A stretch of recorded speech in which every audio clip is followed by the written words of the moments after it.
5주 우리 아들 피터 덴마크 옛 이야기.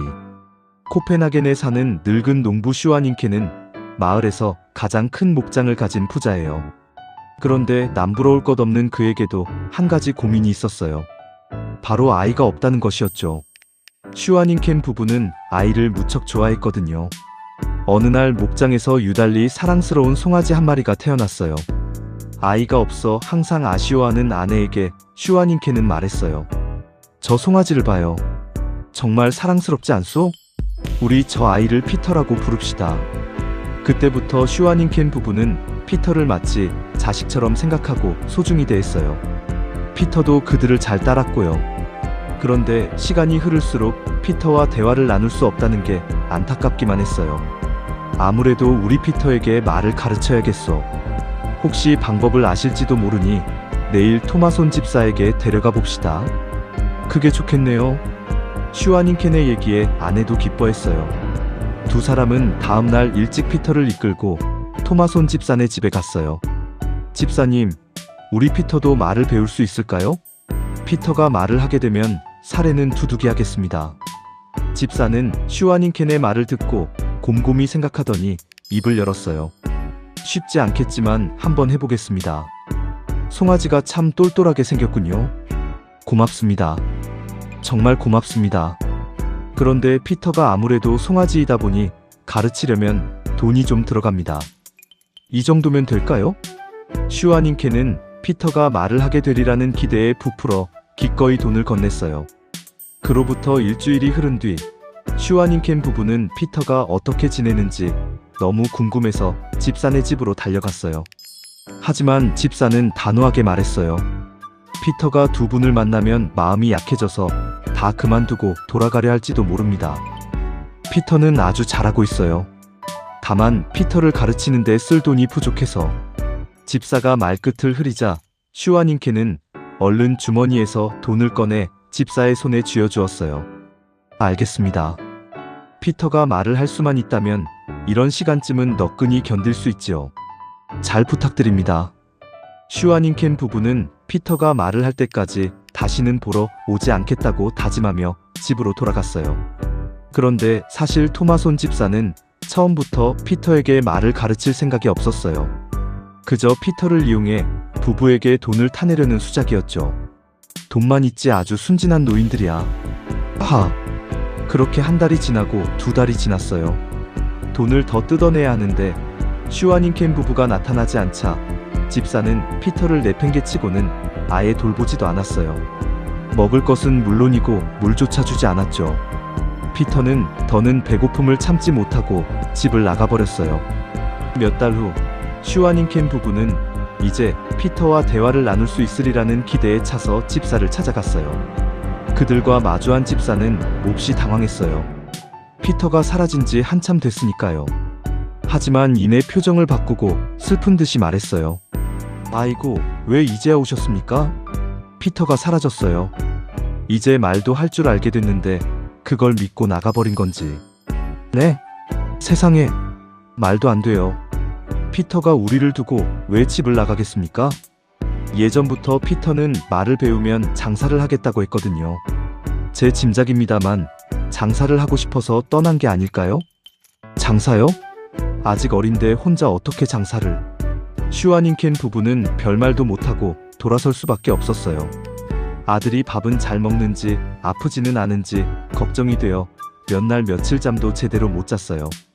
그러던 어느 날이었어요. 마을 사람들을 만나고 온 아내가 헐레벌떡 뛰어와 슈와닌켄에게 말했어요. 오늘 들은 얘긴데 얼마 전 읍내에 황소피터라는 가게가 문을 열었대요. 사람들이 말하길 주인 청년이 우리 피터와 비슷하게 생겼대요. 그게 정말이요? 우리 피터가 정말 장사를 한다는 거요? 아직 확실하진 않지만 듬직하고 똑똑한 게 마치 피터를 보는 것 같았대요. 우리도 내일 당장 가봅시다. 두 사람은 기뻐하며 잠자리에 들었어요. 다음날 읍내에 나간 그들은 피터의 가게를 쉽게 찾을 수 있었어요. 슈와닌케는 유리창 너머로 청년을 보자마자 피터라는 것을 확신했어요. 너무나 반가워서 문을 열고 들어가 청년을 부둥켜 안았어요.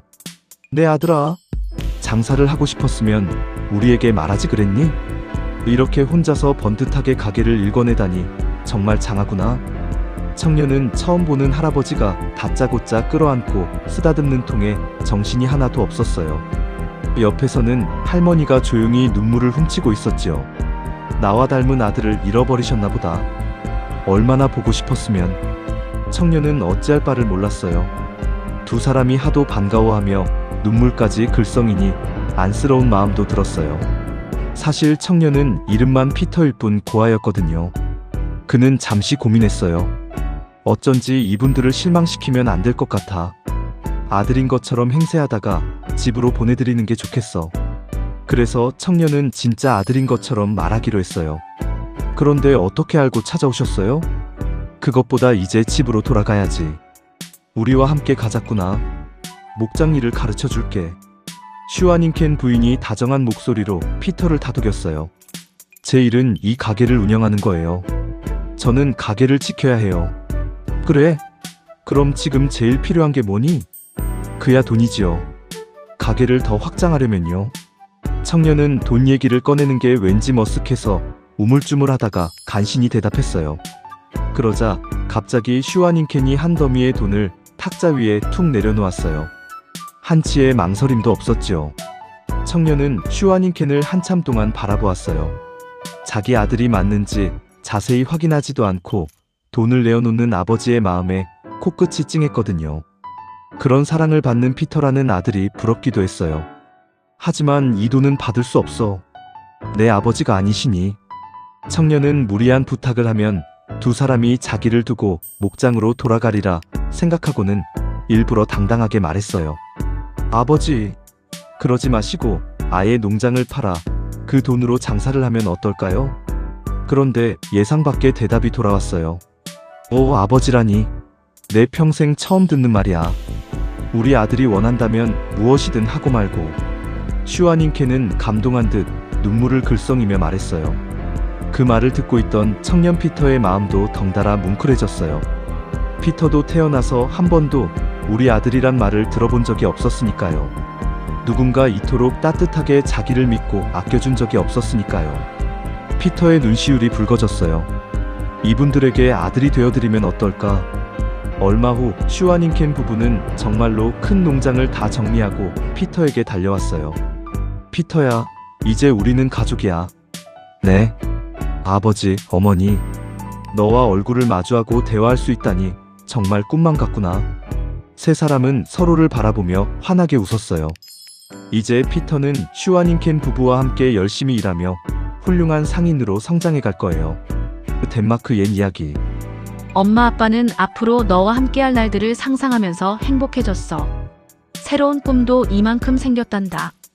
우리도 슈아닌켄 가족처럼 같은 곳을 바라보며 힘들 때는 안아주고 멋진 일엔 함께 기뻐할 테니까. 가족이란 그런 거니까. 슈아닌켄 부부와 피터가 그랬듯이 서로를 믿고 아끼며 가족이 되어갈 거야.